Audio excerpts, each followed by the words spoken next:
घर के आंगन में सभी लोग चारपाई डालकर सो रहे थे।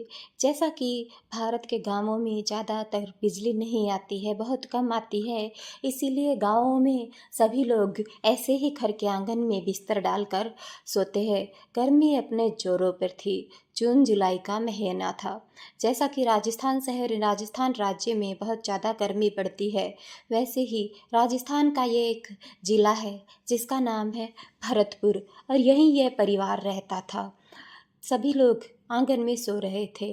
तभी अचानक से उस घर का जो मुखिया होता है, सबसे बुजुर्ग व्यक्ति जिसका नाम रामकिशन था, उसकी नींद खुल जाती है और वह पानी पीने के लिए उठता है। और पानी पीने के लिए जैसे ही वह मटके के पास जाता है, उसकी नज़र एक कमरे से आ रही रोशनी की तरफ जाती है। वह कमरा उसकी पुत्र वधू का था। वह सोचता है रात के 12 बजे अभी तक लाइट क्यों जल रही है। और जैसे ही वह उस कमरे के और नज़दीक जाता है और झांक कर दरवाजे से कुछ देखने की कोशिश करता है, तो उसे कुछ दिखाई नहीं देता। तभी उसे ध्यान आता है कि इस कमरे में एक खिड़की और है। फिर वह वहाँ जाकर उस खिड़की से झांक कर कुछ देखने की कोशिश करता है। अब जो दृश्य उसे दिखाई देता है, उसे देखने के बाद उसके पैरों तले की ज़मीन खिसक जाती है। उसकी पुत्र वधू किसी के साथ संबंध बना रहे थे और ससुर उसे छुप करके देखता रहता है। और ऐसे ही देखते देखते उसकी हालत खराब हो जाती है। नमस्कार दोस्तों, मैं आरती शर्मा क्राइम स्टोरी चैनल पर आप सभी का स्वागत करती हूँ। आशा करती हूँ आप सभी को हमारी मेहनत पसंद आ रही होगी। तो प्लीज़ वीडियो को लाइक कीजिएगा और अपने दोस्तों के साथ शेयर कीजिएगा। और कहानी में आगे बढ़ने से पहले आप सभी से हमारी एक रिक्वेस्ट है, अगर आप हमारे चैनल पर नए हो तो प्लीज़ हमारे चैनल को भी सब्सक्राइब कीजिएगा। तो चलिए दोस्तों, घटना में आगे बढ़ते हैं। तो दोस्तों, ये घटना है राजस्थान का एक ज़िला है जिसका नाम है भरतपुर। वहीं की एक ऐसे ही मध्यवर्गीय परिवार भरतपुर के एक गांव में रहता था, जिसमें रामकिशन के 2 बेटे और 2 बेटी थी। रामकिशन खेती बाड़ी का काम करता था। उसकी बेटियों की शादी हो चुकी थी, लेकिन एक बेटे की शादी नहीं हुई थी, जो कि उसका बड़ा बेटा था और जिसका नाम था पवन कुमार। क्योंकि पवन कुमार की आयु कुछ ज़्यादा हो गई थी, लेकिन रामकिशन के छोटे बेटे की शादी हो चुकी थी। और अब पवन कुमार के बेटे की शादी नहीं, बड़े बेटे की शादी नहीं हो रही थी, क्योंकि उसकी आयु कुछ ज़्यादा हो गई थी। और इसी तरह वह अपने बेटे के लिए रिश्ता तलाश रहा था। तो कहीं से उसे रिश्ता मिल जाता है और वह रिश्ते के लिए हाँ बोल देता है। और जहाँ पर उसके लड़के का रिश्ता हुआ था, वह थी कानपुर की रहने वाली नेहा। और इस तरह से वह अपने बेटे के लिए बाहर से बहू लेकर आता है उसकी शादी करके। और सब कुछ बहुत अच्छा चल रहा था। और वह दोनों हंसी खुशी से अपने परिवार के साथ रहते थे। भरा पूरा परिवार था। समय गुजरता जाता है और इसी तरह से 2 साल का समय निकल जाता है और अब आता है 2018। और अब क्योंकि उसके पुत्र के भी बच्चे हो चुके थे, इसीलिए परिवार के खर्चे बढ़ गए थे। तो पवन कुमार अपने पिता से कहता है कि पिताजी, क्यों ना मैं शहर जाकर वहाँ पर कोई काम धंधा करूँ और अपने परिवार का पालन पोषण करूँ। रामकिशन कहते हैं ठीक है बेटा, जैसे तुम्हारी इच्छा वैसा करो। और पवन कुमार अपनी पत्नी और 2 बच्चों को लेकर के शहर चला जाता है और ऐसे ही छोटे मोटे काम करके अपना गुजारा करने लगता है। समय गुजरता जाता है और इसी दौरान आ जाता है 2019, यानी कि 2019 कोरोना काल। उस समय सभी काम धंधे चौपट हो जाते हैं और पवन कुमार एकदम से खाली हो जाता है। उसे घर का खर्च उठाना भी बहुत मुश्किल हो जाता है। वह अपने पिता के पास कॉल करता है और बताता है कि पिताजी, यहाँ पर काम धंधे सब बंद हो गए हैं कोरोना की वजह से, क्या मैं गांव वापस आ जाऊं? उसके पिताजी कहते हैं ठीक है बेटा, आ जाओ। और वह अपने गांव वापस आ जाता है अपनी पत्नी और बच्चों के लेकर। इसी तरह से समय गुजर रहा है और पवन कुमार खेती बाड़ी का काम फिर से करने लगता है। तभी उसकी दोस्ती उसके गांव में ही रहने वाले भूपेंद्र से होती है। भूपेंद्र उर्फ भूपी। और धीरे धीरे वो गहरे दोस्त हो जाते हैं, इतने गहरे कि भूपेंद्र अक्सर उसके घर पर आता जाता रहता था और इसी आने जाने में उसकी जान पहचान पवन कुमार की पत्नी नेहा से हो जाती है और वह धीरे धीरे गहरे दोस्त बन जाते हैं।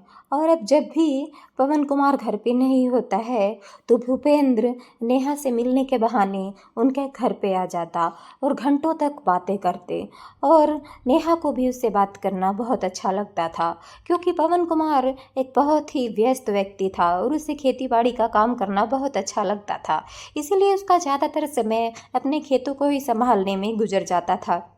इधर नेहा एक कम आयु की लड़की थी और उसकी ख्वाहिशें बहुत ज़्यादा थी। वह चाहती थी उसका पति उसके साथ समय बिताए, उसके साथ रहे, उसके साथ बातें करे। लेकिन पवन कुमार के पास, बेचारे के पास इतना समय नहीं था क्योंकि वह ज़्यादातर खेती बाड़ी ही करता था। अब नेहा को अपने लिए एक ऐसा दोस्त मिल गया था जिसके साथ वह अपने दुख दर्द की बातें शेयर कर सकते थे, बांट सकते थे और धीरे धीरे उनकी दोस्ती बहुत गहरी हो रही थी। और पवन कुमार को भी इससे कोई ऐतराज नहीं था क्योंकि वह भी अपने दोस्त भूपेंद्र को बहुत पसंद करता था और भूपेंद्र इन सब बातों को अच्छी तरह से जानता था।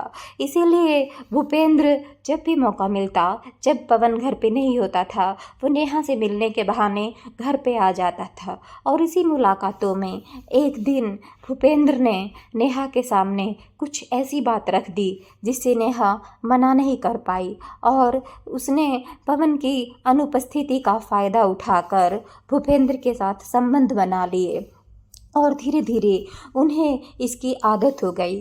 अब तो जब भी भूपेंद्र को समय मिलता या मौका मिलता वो नेहा से मिलने आ जाता और मौके का फ़ायदा उठाकर दोनों रंगीलियाँ मनाते, संबंध बनाते और जी भर करके एक दूसरे के साथ सेक्स करते। और इसी तरह से समय गुजरता जाता है, किसी को कुछ पता नहीं चलता। एक दिन भूपेंद्र कहीं बाहर चला जाता है। अब नेहा का मन नहीं लग रहा था क्योंकि उसे भूपेंद्र की आदत हो चुकी थी। पवन कुमार की आयु ज़्यादा होने के कारण वो किसी न किसी तरह से नेहा को संतुष्ट नहीं कर पाता था और नेहा को यह बात बहुत खलती थी। और अब भूपेंद्र बाहर गया था तो नेहा का बिल्कुल भी मन नहीं लग रहा था। नेहा उसे फ़ोन करके फिर से बुला लेती है और अब फिर से वह दोनों मौका मिलते ही अपने संबंध बनाते हैं और मिलते हैं। अब धीरे धीरे समय गुजर रहा था और हालात कुछ ठीक होने लगे थे। कोरोना काल भी ख़त्म होने वाला था। अब सब लोग वैसे ही गर्मियों में आंगन में सोते थे, लेकिन नेहा जो है उसने कहा कि अपने पति से कहा कि नहीं, वह आंगन में नहीं सो सकती क्योंकि वहाँ पर उसका ससुर भी सोता था, इसीलिए वह अकेली ही कमरे में सोती थी। और इसी तरह एक दिन उसका बिल्कुल भी मन नहीं लग रहा था और वह रात के समय भूपेंद्र को फ़ोन करती है और अपने पास आने के लिए बुलाती है। भूपेंद्र भी इसी बात का इंतज़ार कर रहा था। वह तुरंत नेहा के पास चला जाता है क्योंकि गांव का माहौल था, घर की दीवारें बहुत छोटी छोटी थी जिसे आराम से फांद कर कोई भी अंदर जा सकता था। वह नेहा के पास पहुंचता है और फिर वह दोनों संबंध बनाने लगते हैं। तभी अचानक से आंगन में सो रहे पवन कुमार की नींद खुल जाती है और उसे अपने कमरे से कुछ अजीब अजीब सी आवाज़ें सुनाई देती है, जिन्हें सुनने के बाद वो अपने कमरे की तरफ जाता है और खिड़की से झांक कर देखता है कि अंदर क्या हो रहा है। और जो दृश्य वह देखता है उसे देखने के बाद उसके पैरों के नीचे की ज़मीन खिसक जाती है। उसकी पत्नी नेहा जो कि निवस्त्र अवस्था में थी और उसका दोस्त भूपेंद्र वह भी निवस्त्र अवस्था में था और वह दोनों उसी के बिस्तर पर संबंध बना रहे थे। और जब यह दृश्य पवन कुमार देखता है तो उसकी आंखें लाल हो जाती है और उसको बहुत गुस्सा आता है और वह दरवाजे पे जाकर ज़ोर ज़ोर से दरवाज़ा पीटने लगता है।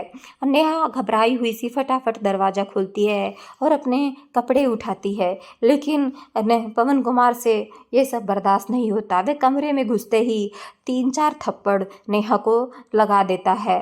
अब क्या था, नेहा को भी गुस्सा आ जाता है और वह उससे सब कुछ बोल देती है कि तुमने तो कभी मेरी इच्छा पूरी की नहीं और अब जब यह मेरी इच्छा पूरी कर रहा है तो तुम्हें दुख हो रहा है। पवन को और गुस्सा आता है और वह उसे वहीं पर फर्श पर पटक के मारता है और कहता है, बदचलन औरत, तुम्हें शर्म नहीं आती इस तरह से बात करते हुए। इतने में भूपेंद्र भी पवन के ऊपर टूट पड़ता है और उसका गला दबाने लगता है। इससे पहले कि पवन अपने बचाव में कुछ करता, नेहा और भूपेंद्र दोनों मिलकर उसे मौत के घाट उतार देते हैं, क्योंकि अब वे दोनों पवन को मार चुके थे। उनके रास्ते का कांटा हट चुका था और अभी उन्हें किसी प्रकार का कोई डर नहीं था। लेकिन अब समस्या ये थी कि उसकी लाश को ठिकाने कैसे लगाया जाए। तो उसी समय भूपेंद्र अपने एक दोस्त राजेश को फ़ोन करता है और फ़ोन करके उसे बुलाता है।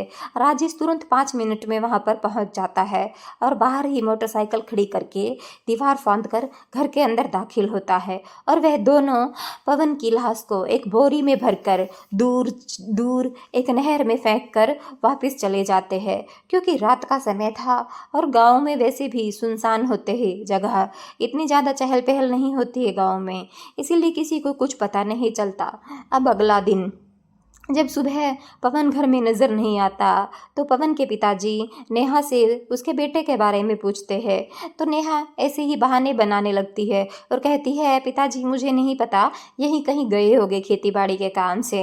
अब अगला दिन आ जाता है लेकिन पवन घर वापस नहीं आता।